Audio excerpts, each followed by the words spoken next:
तर सध्या या निवडणुकांचे पहिले कल हे हाती यायला सुरुवात झालेली आहे.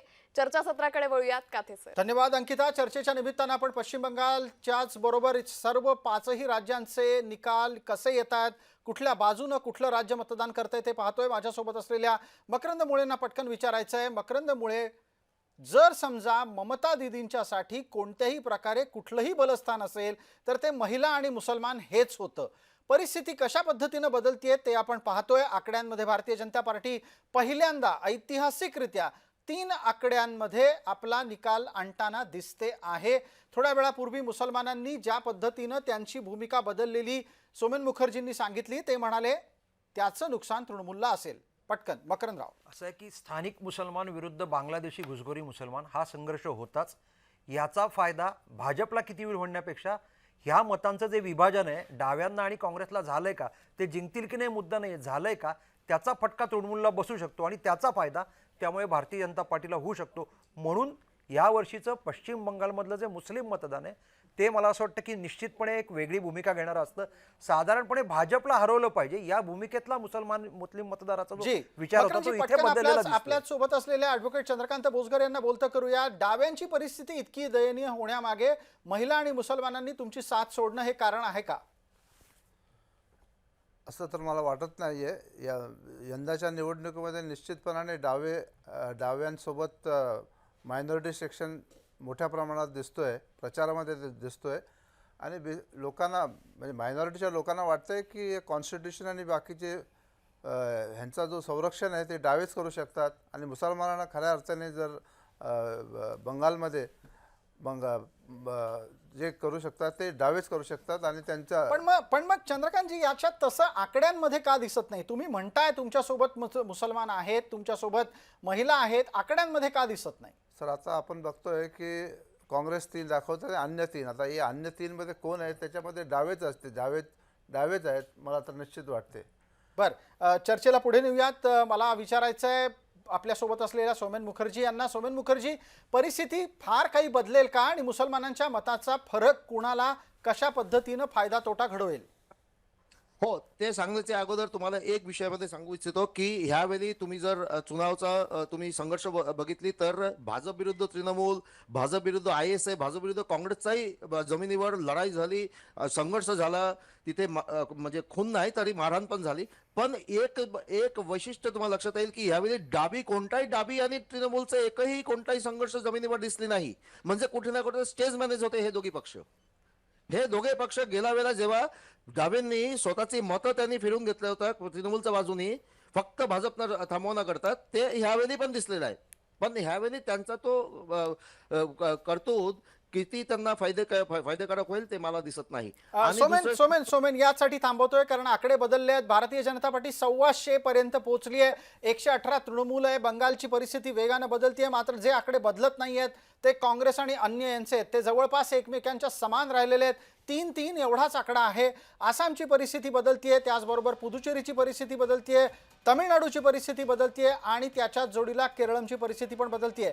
तामिळनाडूमध्ये DMKची आघाडी दिसते आहे स्पष्टपणे. LDFनं 60 पर्यंतची आकडेवारी गाठली आहे.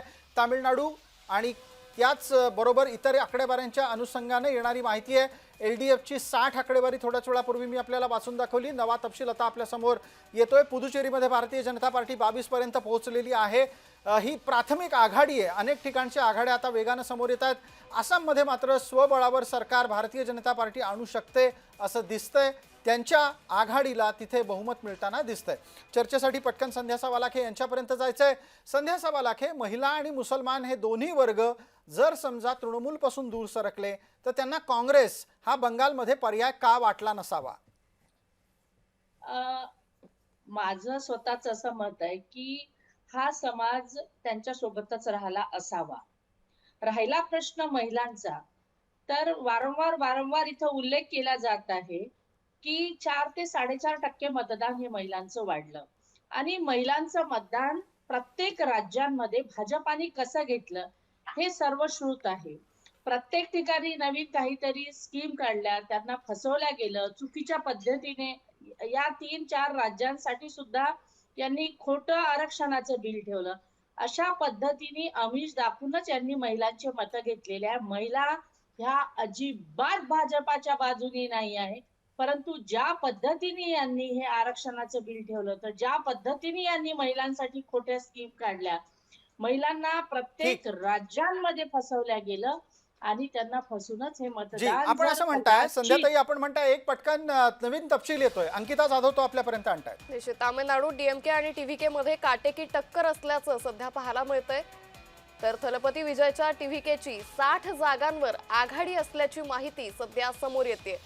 तर डीएमकेची 47 जागांवर आघाडी असल्याची माहिती आहे. डीएमके 46, एडीएमके 29, तर टीव्हीके 55 जागांवर सध्या आघाडीवर आहे. एडीएमके पक्षाची 29 जागांवरती आघाडी असल्याची आकडेवारी सध्या समोर येते. त्यामुळे तामिळनाडूमध्ये डीएमके आणि टीव्हीके मध्ये ही काटेकी टक्कर पाहायला मिळते. अभिनेता विजय तिरुचिरापल्ली मधून सध्या आघाडीवर आहे. थलपती विजयच्या टीव्हीकेची 60 जागांवर आघाडी असल्याची माहिती ही समोर येते. तामिळनाडूचा हा तपशील आपण सध्या पाहतोय. 234 जागांसाठी इथे मतदान प्रक्रिया पार पडली होती आणि त्याची आकडेवारी सध्या समोर येते. तर पुन्हा एकदा जाऊया चर्चासत्राकडे. काथे सर. धन्यवाद अंकिता. चर्चेच्या निमित्तानं पुढचा मुद्दा इथे घेतोय. मकरंद मुळे आपल्या सोबत आहेत. मकरंद मुळे, थोड्या वेळापूर्वी जो टीव्हीकेचा प्रमुख विजय थलपती स्वतःच्या जागेमध्ये आघाडी मिळवू शकत नव्हता, आताच्या परिस्थितीत असं दिसतंय की तोच सगळ्यात मोठा आत्ताचा प्रतिस्पर्धी स्टॅलिनच्या पक्षाचा आहे आणि द्रमुकच्या समोर टीव्हीकेचं आव्हान मोठ्या प्रमाणात उभं राहिलंय. असं आहे की टीव्हीकेच्या पक्षाची स्थापना, विजय थलपतीचं राजकारणात उतरणं, मुळात तीच भूमिका होती की तामिळनाडूमधला जो डीएमके आणि एआयडीएमके मध्ये जो संघर्ष सातत्याने व्हायचा, आयदर ह्या दोनपैकी एकच सत्तेवर, त्याऐवजी हा प्रयोग केला गेला. आत्ताची जी आघाडी दिसते त्यात यश मिळते की काय असं वाटावं असं आहे. प्रत्यक्ष निवडणुकीचे निकाल आले आणि डीएमकेच्या सत्तेला धक्का बसणार का आणि काही वेगळी समीकरणं या निमित्ताने होणार का? अर्थात टीव्हीकेने स्थापनेपासून सांगितलेलं आहे की आम्ही कोणाबरोबरही जाणार नाही किंवा अशा प्रकारची भूमिका घेतलेली आहे. निकालानंतरची चित्र बदलू शकतात, राजकीय भूमिका बदलाव्या लागतात. त्यामुळे प्रत्यक्ष निकाल आणि असं जर झालं तर डीएमकेच्या स्थानाला मोठा धक्का बसलेला दिसेल. And that is why the reputation of the election commission is where it is today. Sir, what distinguishes your connect with Jorhat voters than your opponent? As we have seen that you and Hitendra Goswami both are from Jorhat. So ऐसा क्या difference है कि लोग like आपको vote करेंगे और उनको नहीं? ऐसा क्या इश्यूज है? देखिए जिससे आपका edge रहेगा इस अब तो देखिए वोट मांगने का समय तो खत्म हो गया है. अब तो लोगों ने वोट दे दिया है, अभी काउंटिंग चल रहा है. So we are just looking at round by round what are the results of the different wards of Jorhat town, what is round by round, what is the feedback that we are getting from the rural areas of Jorhat, and that will give us an indication of how and why people have voted. Thank you. Gaurav Gogoi आत्ता बोलत होते. आसाममधले काँग्रेसचे नेता आहेत, त्यांनी आव्हान देण्याचा प्रयत्न केलेला होता आसाममधल्या भारतीय जनता पार्टीच्या विद्यमान मुख्यमंत्र्यांना. त्यांच्या या आव्हानाच्या अनुषंगानं घडलेली तिथली राजकीय परिस्थिती आपण काही दिवसांपूर्वी पाहिली होती. हेमंता बिस्व शर्मा यांच्या पत्नीवर त्यांनी आर्थिक गैरव्यवहाराचे आरोप केले होते. गौरव गोगोई यांची सुटका त्यातून अद्याप तरी माफ करा झालेली नाहीये. याच चर्चेला पुढे नेत असताना बंगालच्याच कडे परत एकदा वळणं आपल्याला भाग आहे. माधवराव भांडारी आपल्या सोबत आहेत. माधवराव, थोड्या वेळापूर्वी संध्या सवालाखेंनी एक दावा केला की महिला या अद्यापही ममता बॅनर्जींच्या सोबत आहेत, तुमच्या सोबत ते आलेल्या नाही आहेत. मग तुमच्यासोबत आलंय कोण?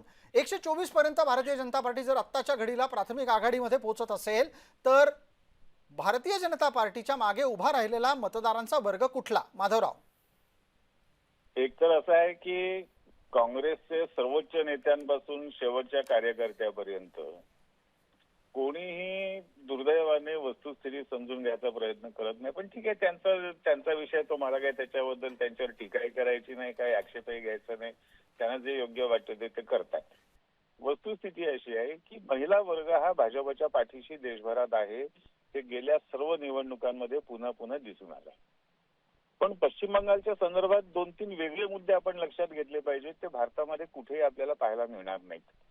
एक तर पहिली गोष्ट म्हणजे पश्चिम बंगाल मधला मुस्लिम मतदार, जसं सौम्यने सांगितलं त्याप्रमाणे त्याच्या मानसिकतेमध्ये फरक पडतोय आणि त्याच्यामध्ये 2 गट पडतायत. त्याचं प्रत्यक्ष मतदानात काय परिणाम होईल आपल्याला आता म्हणजे मला आता तरी सांगता येणार नाही.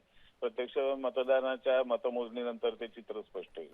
पण दुसरे 2 घटक कोणी विचारात घेत नाही, त्याची चर्चा करत नाही. जी आणि ते घटक आहेत पश्चिम बंगालमधला दलित मतदार आणि पश्चिम बंगालमधला आदिवासी मतदार. पश्चिम बंगालमध्ये दलित 28% आहेत आणि आदिवासी 6% आहेत. 34% मतदार आहे. आणि हा 34% मतदार हा स्वभावतः परंपरेने काँग्रेस, डावे किंवा आताची तृणमूल यांच्या बाजूने जात नाही, तो बाजूला राहतो.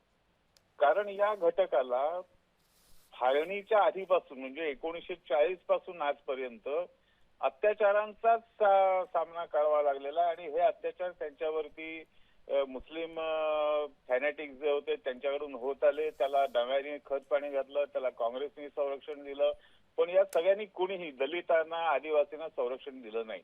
आदिवासींची बंगालमधील लोकसंख्या ही 13-13.5% होती, ती कम्युनिस्टांच्या राजवटीमध्ये घटत घटत 6% आली आणि दलितांची अवस्था त्याहून वाईट होती. त्यामुळे या सगळ्याचा जो परिणाम आहे या वेळेला गेल्या काही 5-10 वर्षांच्या सगळ्या घडामोडींमधून ह्या वर्गाला एक विश्वास निर्माण झालेला आहे की भारतीय जनता पार्टी आपल्याला संरक्षण देऊ शकते आणि भारतीय जनता पार्टीच्या राजवटीमध्ये आपल्याला अत्याचारांचा, हिंसाचारांचा अनुभव घ्यावा लागणार नाही. आणि म्हणून हा वर्ग हा निश्चितपणे भाजपशी जोडला गेलेला आहे आणि त्याचा परिणाम मतदानामध्ये दिसल्याशिवाय राहणार नाही. जी माधवराव, पटकन चर्चेच्या निमित्ताने याचं उत्तर मी घेतोच. थोड्या वेळात आपल्याला संध्या सवालाखे स्क्रीनवर दिसायला लागतील. एक नवा तपशील येतोय, तो आधी बघणार आहोत. Second and not first. So it's not that we were in any case expecting to concede very much to them, but it's early days. Let's see in the next few hours how it evolves. But, you know, as I said last time also, a party that is zero in the assembly, if it goes to 1 or 2 or 3, does it change anything real for the people of Kerala? And that's the real answer. I think for us what we need to see is a new government and our focus is on that. Thank you. तर बारामतीमधूनही breaking सुद्धा आपण पाहतोय. बारामतीत पहिल्या फेरीत सुनेत्रा पवार या आघाडीवर असल्याचं पाहायला मिळतंय. बारामती पोटनिवडणुकी संदर्भातली ही अपडेट. करुणा मुंडेंना 10 तर अभिजित बिचुकलेंना 7 मतं पडल्याची माहिती ही सध्या समोर येते. सुनेत्रा पवार या 8,000हून अधिक मतांनी आघाडीवर असल्याची माहिती ही समोर येते. बारामतीमध्ये पहिल्या फेरीत सुनेत्रा पवार या आघाडीवर असल्याचं पाहायला मिळतंय. बारामती पोटनिवडणुकीची मतमोजणी प्रक्रिया आज पार पडतेय आणि यावेळी सुनेत्रा पवार या आघाडीवर आहेत. तर देशातल्या या निवडणुकांकडे आपलं लक्ष असेल. चर्चासत्राकडे वळूयात सर. धन्यवाद अंकिता. चर्चेच्यासाठी पुढच्या फेरीमध्ये आता जात असताना जो मुद्दा इथे सुरू होता त्या अनुषंगानं पटकन सौमेन मुखर्जी यांनाही बोलतं करतो, संध्या सवालाखे आपल्यालाही बोलतं करतो. संध्या सवालाखे, माझा आवाज आपल्यापर्यंत येत असेल तर आपण सांगा, जो मुद्दा थोड्या वेळापूर्वी माधवराव भांडारींनी मांडला. माधवराव म्हणत होते की दलित आणि आदिवासींच्या बद्दलची चर्चा व्हायला हवी. महिला मुसलमानांची चर्चा ज्या पद्धतीनं पश्चिम बंगालमध्ये होते त्याच पद्धतीनं नवीन एक तपशील येतोय. माफ करा संध्याताई, शुभेंदू अधिकारी काय बोलतायत ते आधी ऐकायला लागेल. এখানে ভবানীপুরে ধরুন 20 রাউন্ডে কাউন্টিং কমপ্লিট হবে, 17 রাউন্ডে ডিক্লেয়ার হবে। আমি যেটা ইনিশিয়াল অ্যানালাইসিস করেছি, অল্প ইভিএম বেরিয়েছে, এটাকে খুব বড় কিছু করে দেখানো ঠিক না।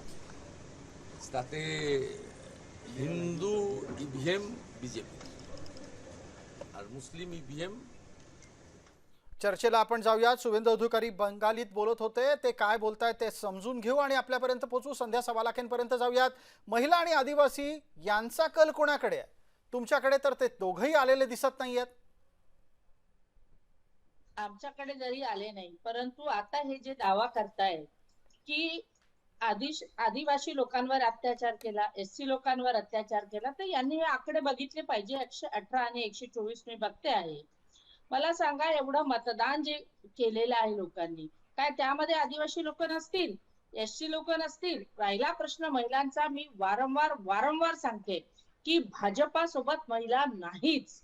हे मी तुम्हाला खात्रीने सांगते. याचं कारण प्रत्येक राज्यांमध्ये यांना महिलांसाठी स्कीम काढाव्या लागल्या. जर यांना एवढा विश्वास महिलांवर असता की महिला यांच्या बाजूने आहे, आणि हे काय अत्याचाराच्या गोष्टी करतात, देशभर महिलांवर जे अत्याचार होत आहे हे यांच्या राज्यांमध्ये होत आहे. महाराष्ट्र असो की प्रत्येक राज्य असो, आज आपण बघतोय की रोज अत्याचाराच्या बातम्या पुढे येत आहेत. महिला यांच्या बाजूने आहे अजिबात नाही. संध्याताई या मुद्द्याला घेऊन पटकन आहे सौमेन मुखर्जींपर्यंत जायला हवं. सौमेन मुखर्जी, आपल्या चेहऱ्यावरचा प्रकाश कमी होतोय, तो एकदा ऍडजस्ट करा. पण तत्पूर्वी या प्रश्नाचं उत्तर द्या. महिला या काही भारतीय जनता पार्टीच्या सोबत नाहीत असं म्हणतायत. मी तुम्हाला आताचे ईसीआयचे जे ऑफिशियल रिझल्ट आहे ते रिझल्ट मधला तुम्हाला विषय सांगतो. तुम्ही ओपन करू शकता काते साहेब जी. आणि माझे गुरु माधव भंडारी साहेबांनी सांगितल्याप्रमाणे आता बंगालमध्ये 3 कॉन्स्टिट्युएन्सी आणि ते मुद्दामी स्पेसिफिक कॉन्स्टिट्युएन्सी आहे. बघा, आम्ही जे काय बोलत होतो तेच तुम्हाला सांगतोय. तुम्ही ईसीआयचं रिझल्टचं साईट आणि टप्प्या सुरू झाला, मतमोजणी सुरू झाली ईव्हीएमची, तुम्ही पाहाल अजूनपर्यंतची मतमोजणी ईव्हीएम मधला झालेला त्याच्यामध्ये भाजपने 47.61% जवळपास 48% मतं यांना मिळाले असे दिसत आहे, स्पष्टपणे दिसत आहे ईसीआयच्या साईडवर. दुसऱ्या बाजूने तुम्हाला सांगतो एआयटीसी ऑल इंडिया तृणमूल काँग्रेस त्यांना फक्त 26% मतं मिळत आहे ते दिसत आहे. तिसरी बाजू तुम्हाला सांगतो झारग्राम हे आदिवासी बहुल इलाक्यामध्ये भाजपने आघाडी घेतली आणि ते मोठी आघाडी. भाजपचा तर सध्या ईसीआय रिझल्ट साईट मध्ये 3 जागेवर दिसतंय आम्हाला. एक तर आदिवासी बहुल झारग्राम, दुसरे म्हणजे आसानसोल ते महिला बहुल, तिथे अग्निमित्रा पॉल आहे, ते खूप मोठा म्हणजे जवळपास 4000 मताची आघाडी घेतली पहिल्या राऊंड मध्येच. आणि तिसरा म्हणजे सिद्दीकुल्ला चौधरी, ती मुस्लिम बहुल इलाका आहे, त्या ठिकाणी पण भाजपने आघाडी घेतली, ते पण जवळपास 1000 मतांची आघाडी घेतलेली. तुम्हाला याच्यामध्ये निष्कर्ष दिसेल की कोण कोणाच्या बाजूला आहे, कोण कोणाच्या बाजूला नाहीये. वस्तुस्थितीवरनं आम्ही फक्त आता आम्ही ताईंना टिप्पणी करत नाही, पण ताई कधीतरी जमिनीवर या, फिरा, तुम्हाला दिसेल की काय जमिनीची वस्तुस्थिती आहे. हे फक्त तुम्हाला हात जोडून आम्ही विनंती करतो. आता सौमेन मुखर्जींनी आकडेवारीच समोर आणलेली आहे. संध्याला 1.25 लाख आहे. आता तरी तुम्ही मान्य करणार आहात की तुमच्याकडे ना आदिवासी आहेत ना महिला, काँग्रेस असो, बिगर भारतीय जनता पार्टीची आघाडी असो, यावर चंद्रकांत बोजगर थोड्या वेळात बोलतील. संध्याताई 30 सेकंदात उत्तर द्या. बघा, आता आकडा 119 वर गेलाय, 122 भाजप आहे, अजून पुढे रिझल्ट यायला वेळ आहे. आणि राहिला महिलांचा प्रश्न, मी माझ्या याच्यावर अटळ आहे की भाजपासोबत महिला नाहीच. जर महिला असत्या तर यांना संध्याताई थोडं थांबवतो. शुभेंदू अधिकारी यांची हिंदीतली प्रतिक्रिया आहे, ती आधी ऐकूया. खराब करते ये मेरा थोड़ा सिग्नल था दादा, ज्यादा दिन तक लोग को गुमराह करने नहीं हो सकता। প্রথম দিকে যা ট্রেন্ড তাতে করে মধ্য কলকাতার বেশ কিছু তৃণমূল অফিস সেগুলো ফাঁকা হচ্ছে ধীরে ধীরে। না না, I am not passing any comment. কেন বহুদলীয় গণতন্ত্রে কেন থাকবে না পার্টি? নো নো, কাঁটে কি টক্কর দেখতে মিলবে দাদা?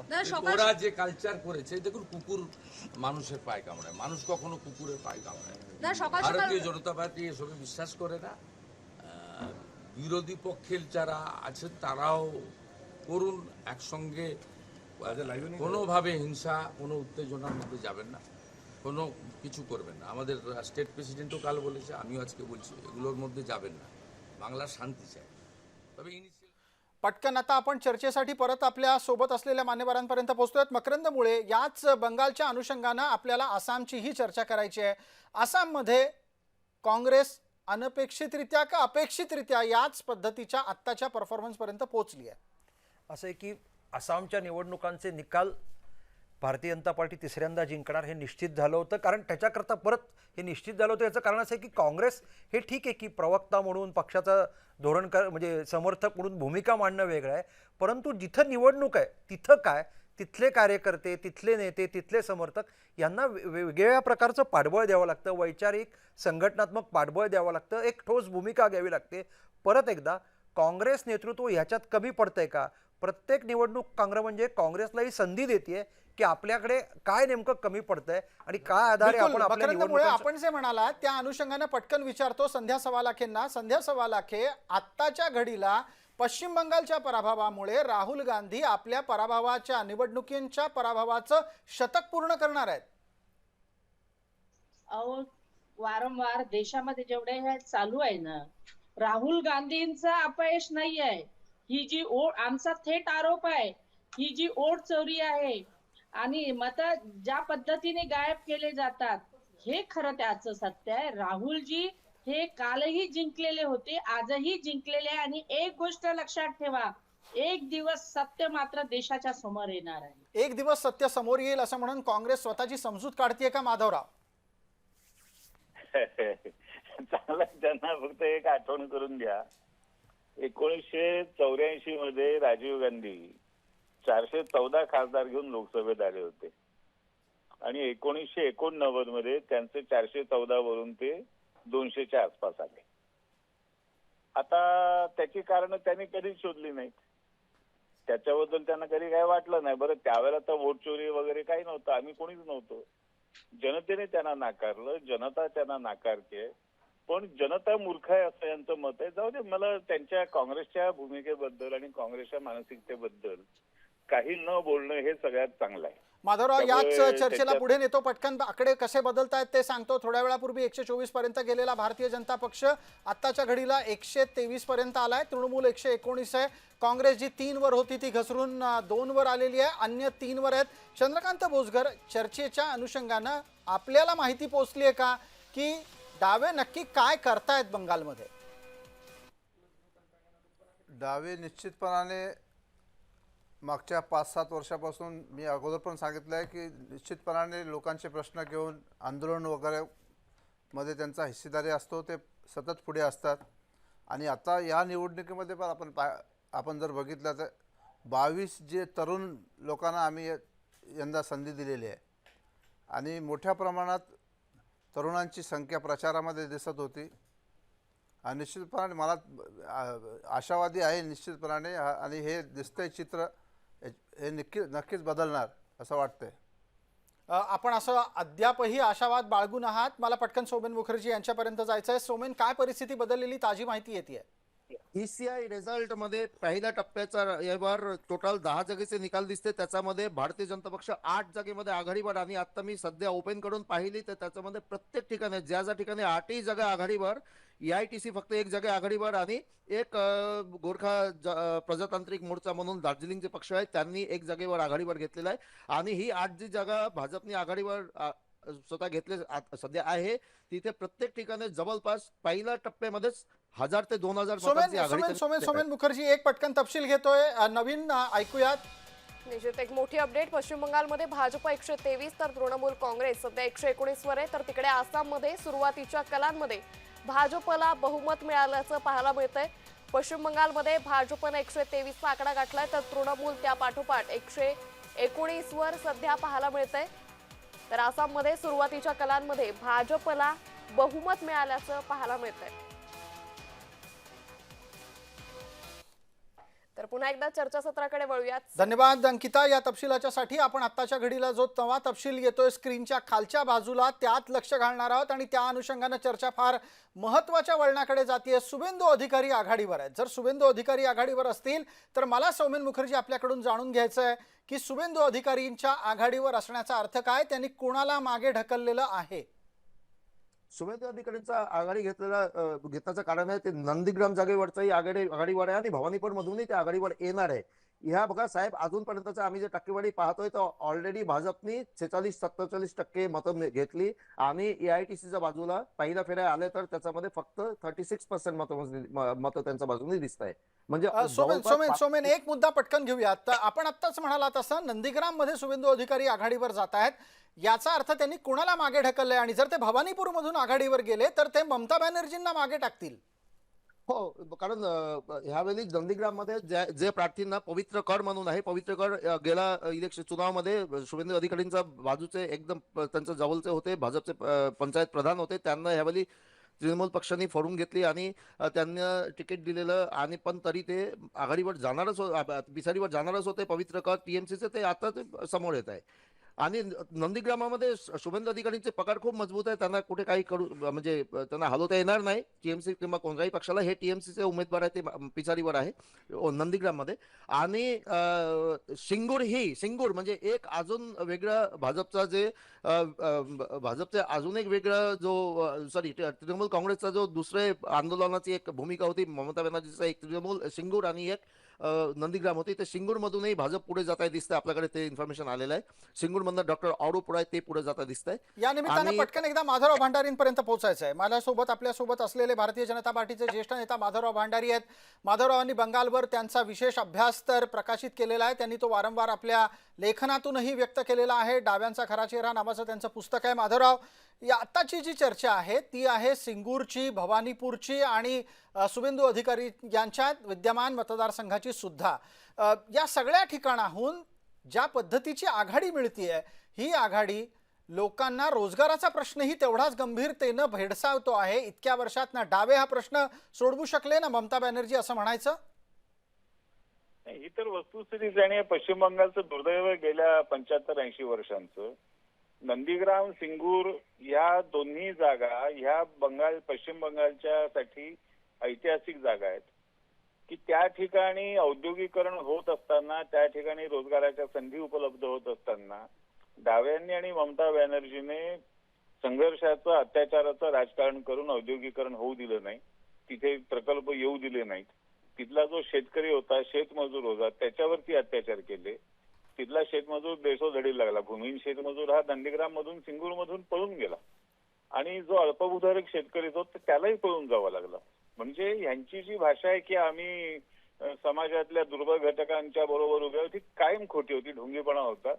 त्यांनी दुर्बल घटकांवर अत्याचार केले, दुर्बल घटकांना लुबाडलं, त्यांना जास्तीत जास्त त्यांचं शोषण केलं आणि त्याचा लढा नंदीग्राम मध्ये, सिंगूर मध्ये उभा राहिला. त्याच्यातून बंगालमध्ये परिवर्तन झालं. कम्युनिस्ट उखडले गेले, कम्युनिस्ट तिथून नाहीसे झाले.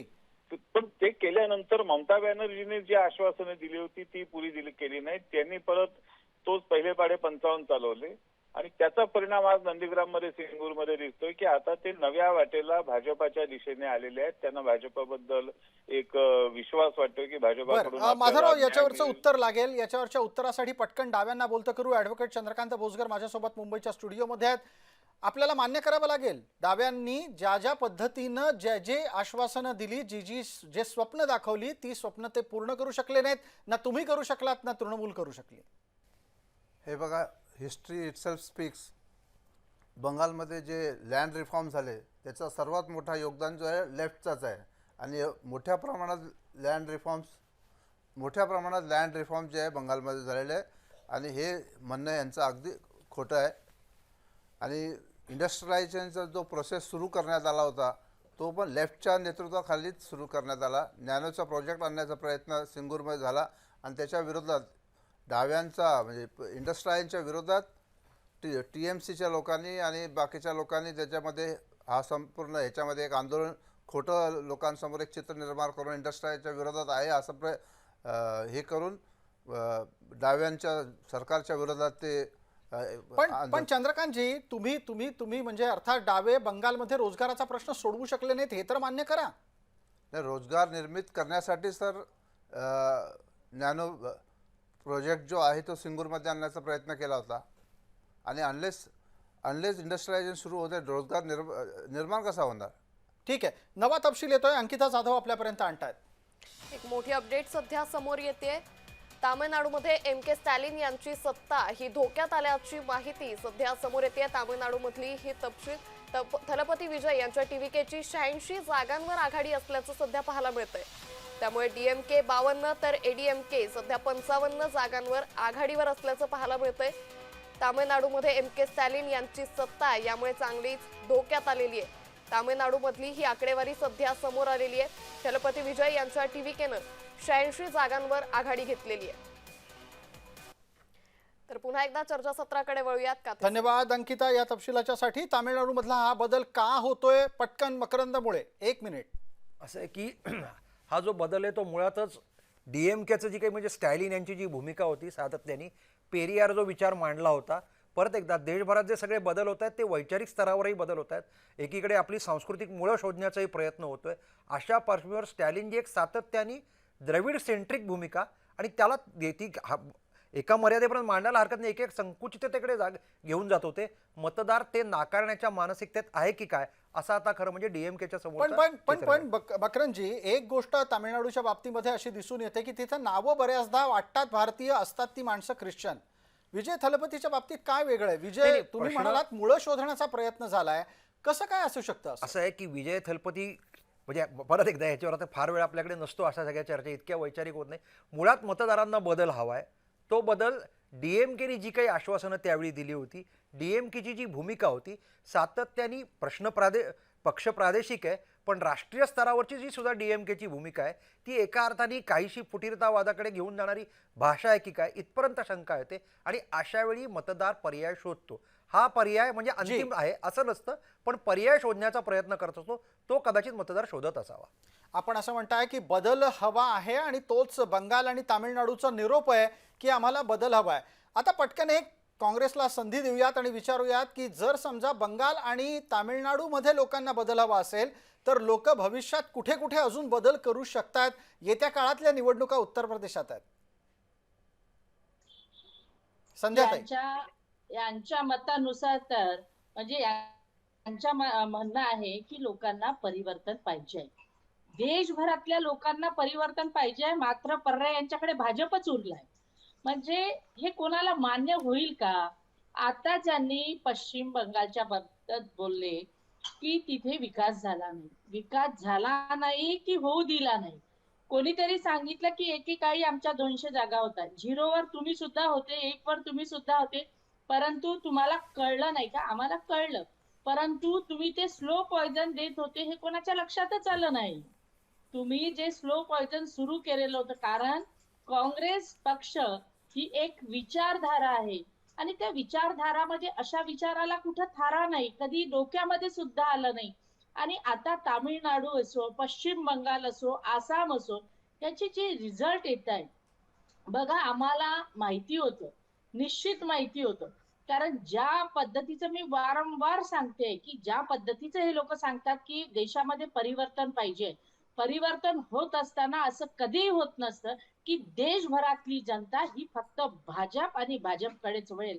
याच्याकडे मात्र संध्याताई जर समजा लोकांना परिवर्तन हवं असेल आणि तिथे पर्याय म्हणून भारतीय जनता पार्टी असेल तरी मग ते भारतीय जनता पार्टीकडे वळणार नाहीत असं म्हणाल आपण? नाही, मी एक म्हणते की पर्याय नसेल तर, पण पर्याय असताना आज DMKने काम केलं नाही, शालिनी असं नाही, अतिशय चांगलं काम केलं, परंतु असं असताना सुद्धा तिथे नाकारतात. आज पश्चिम बंगालमध्ये काही जरी असेल संध्याताई नवा तपशील येतोय, माफ करा थांबावं लागतंय. आमची सहकारी अंकिता जाधव नवा तपशील आणते. मोठी अपडेट पश्चिम बंगालमध्ये TMCला मागे टाकून भाजप सध्या आघाडीवर गेल्याची माहिती ही समोर येते. पश्चिम बंगालमध्ये भाजप 125 तर तृणमूल काँग्रेस 121 जागांवर आघाडीवर असल्याची माहिती ही समोर आली आहे. केरळमध्ये UDFची सत्ता येण्याचा अंदाज हा वर्तवला जातोय.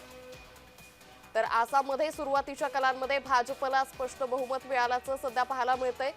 तर पश्चिम बंगाल आणि आसाम मधली ही आकडेवारी. तिकडे तामिळनाडूमध्ये मोठा उलटफेर झालाय. TVK नंबर 1चा पक्ष झाल्याचं या आकडेवारीतून स्पष्ट होतंय.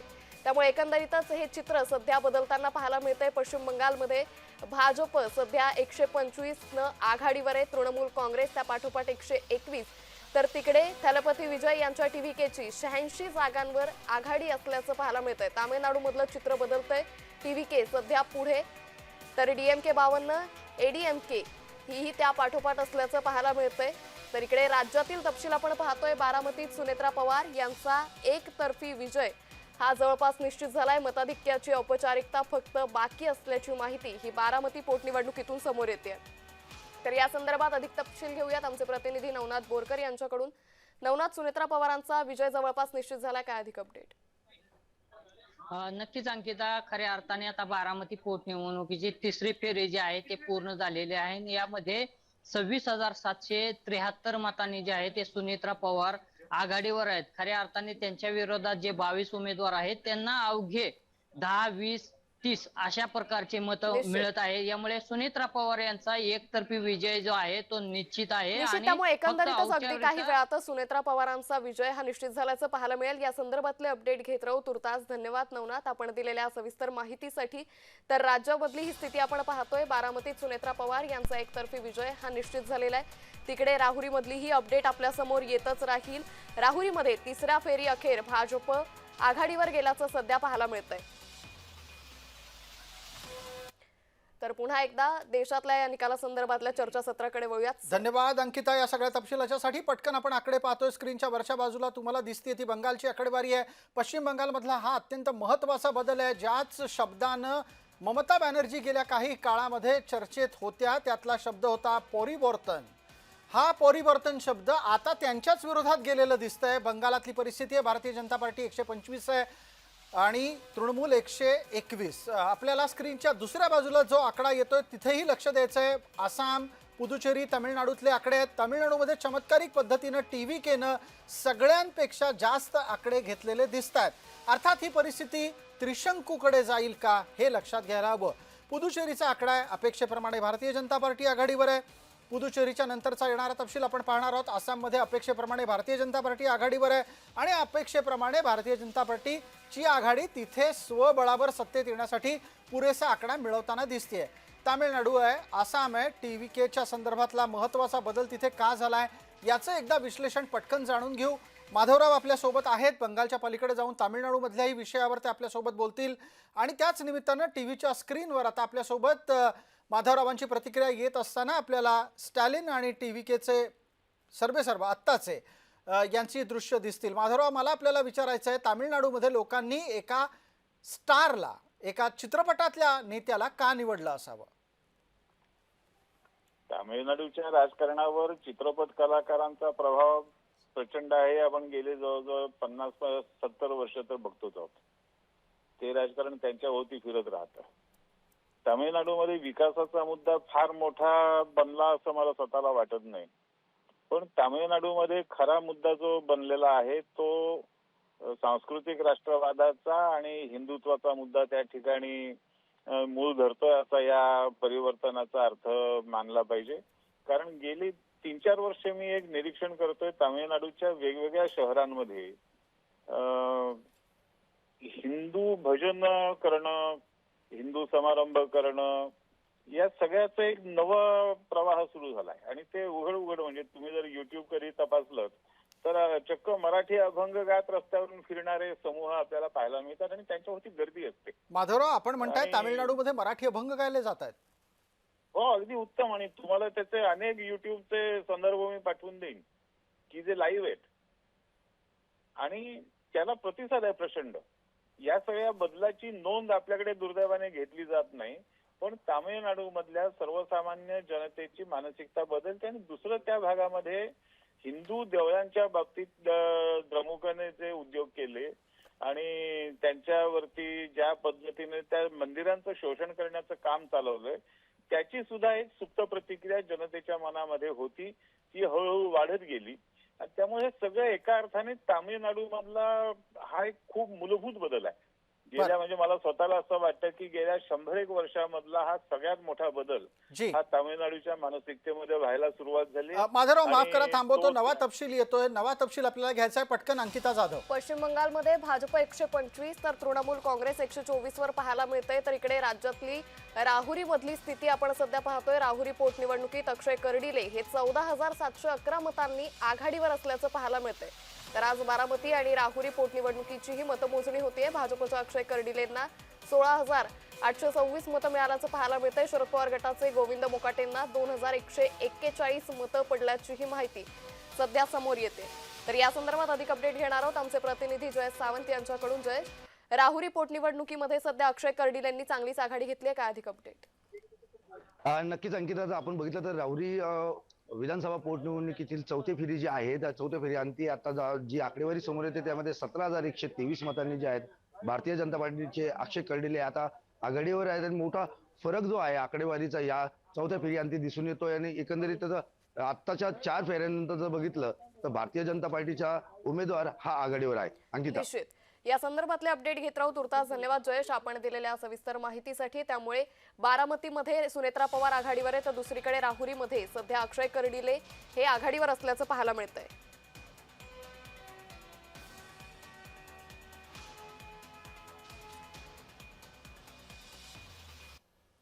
तर पुन्हा एकदा चर्चासत्राकडे वळूयात. धन्यवाद अंकिता तपशिलाच्यासाठी. या आत्ता आत्ताच्या तासाच्या शेवटच्या टप्प्यामध्ये आधी आकडे जाणून घेऊ पटकन. आपल्याला स्क्रीनच्या वरच्या भागामध्ये बंगालची परिस्थिती दिसते.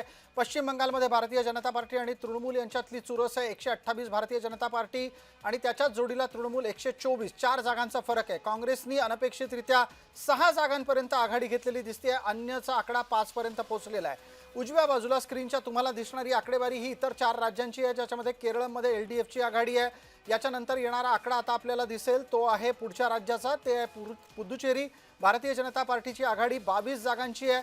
30 पैकी 29 जागांचा तपशील समोर आला. 126 पैकी 112चा आकडा आसाममध्ये आहे. तिथे भारतीय जनता पार्टी स्वबळावर सत्तेत येताना दिसते.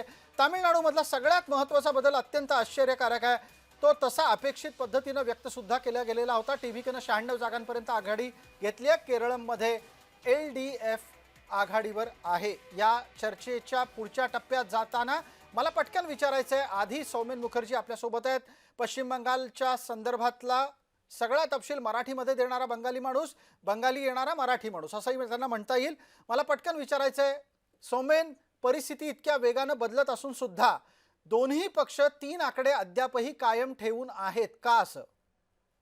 साहेब, हे अजूनपर्यंतचा तुमचा आपल्या स्क्रीनवर येणारा जो आकडेवारी आहे, ती आकडेवारी मला दिसते ते पोस्टल बॅलटचाच प्रभाव आहे. ते जमिनीवरचं आलेलं आमचं जे प्रतिनिधी असतो त्यांचा असेल. मी ECIच्या साईटवर पाहतोय, आपलं जे आकलन होती ते आकलनच्या प्रमाणे आहे. 4 ठिकाणी AITC पुढे दिसत आहे, तृणमूल काँग्रेस आणि भाजप येथे ह्या ठिकाणी 18 ठिकाणी ऑलरेडी पुढाकार घेतलेले असे दिसत आहे. आणि 18 आणि 4 हे समजू शकता. आणि 4 मी जेव्हा आत जाऊन पाहिलं तेव्हा AITC ऑल इंडिया तृणमूल काँग्रेसचा 4 पैकी 3 जागे ते मुस्लिम बहुल ठिकाणी आहे. मुस्लिम बहुल सीटवर त्यांनी आघाडी घेतली आणि 2 त्यांचा मुस्लिम कॅन्डिडेट त्यांनी पुढे आहे. बाकीच्या ठिकाणी म्हणजे तिथे भयंकर प्रचंड हिंदू वर्सेस मुस्लिम कॉन्सॉलिडेशन होता दिसत आहे. कारण टक्केवारीमध्ये 48% भाजपनं अजूनपर्यंत EVMचा मतमोजणीमध्ये दिसतंय आणि तृणमूल अजूनपर्यंत 36% ते ह्या जागेवर आहे. म्हणजे 36 वर्सेस 48 म्हणजे स्पष्ट 12%ची अंतर आम्हाला दिसते इथे. बिलकुल सौमेन, या चर्चेला पुढे नेऊयात आणि या निमित्तानं पुढचा प्रश्न माझा मकरंद मुळे यांच्यासाठी असणार होता, पण पटकन आता विचारायला एक प्रश्न आहे तो चंद्रकांत बोजगर यांना. डाव्यांची परिस्थिती काही फारशी अजूनही सुधरत नाहीये. मला वाटतं आता पण सोमेन बोलत होते की ते पोस्टलच आपण जे दाखवतात ते पोस्टल त्याच्या संदर्भातच आहेत. जी, नवा तपशील येतोय आणि आता निवडणूक आयोगाच्या साईटवर सुद्धा निकाल येऊ लागलेले आहेत. त्यातली सुद्धा आकडेवारी त्यांनी सांगितली ती 4 आणि 12 अशा पद्धतीनं आहे. याच्यामध्ये 12 भारतीय जनता पार्टी जिंकलेली आहे, 4 ठिकाणी तृणमूल जिंकलेली आहे. नवा बदल झालेला आहे. पण डाव्यांची परिस्थिती काय आहे? आता मला पण काय ह्याच्यामध्ये काय दिसत नाही आणि अपडेट माझ्याकडून आता आलेलं नाही. मला असं वाटतं की ते अन्य 5 दाखवत आहेत, इम्प्रूव्हमेंट त्याच्यामध्ये दिसते आणि ते अन्य म्हणजे लेफ्टच असावा. आपण असं जे सांगत आहात त्याचा अंदाज म्हणता येईल. आणि जर समजा म्हणायचं उर्दूत तर दिल को खुश करने को गालिब ख्याल अच्छा है असंच म्हणावं लागेल. माधवराव, काही विश्लेषण आहे का? नाही, विश्लेषणातलं आता हे जे सांगितलं ना की पश्चिम बंगाल आणि तामिळनाडू या दोन्ही प्रांतांमध्ये अशा तऱ्हेचं परिवर्तन होणं ही खूप ऐतिहासिक घटना आहे आणि याला 100-125 वर्षांच्या इतिहासामधलं हे खूप मोठं परिवर्तन आहे आणि त्याचे परिणाम खूप दूरगामी होणार आहेत, हे नक्की आहे. आता अर्थात निवडणुकांच्या निकालांची चर्चा करत असताना एवढी वैचारिक आणि ऐतिहासिक घटनांची चर्चा करणं योग्य नाही, शक्य नाही, करताही येणार नाही. पण हे अतिशय मूलगामी बदल आहेत. जनतेच्या मनामधले एवढं मोठं परिवर्तन हे पहिल्यांदाच घडताना आपल्याला दिसतंय आणि ते खूप महत्वाचं ठरणार आहे. याच्यामुळे देशाच्या राजकारणाला सुद्धा वेगळी दिशा मिळण्याची आता लक्षणं निर्माण झालेली आहेत. धन्यवाद माधवराव, आपण या चर्चेमध्ये सहभागी झालात त्याबद्दल आपले मनपूर्वक आभार. या चर्चेच्या फेरीमधून आता संध्या सवालाखे यांनाही आभार धन्यवाद देतो. त्याचबरोबर सौमेन मुखर्जी यांचेही आभार.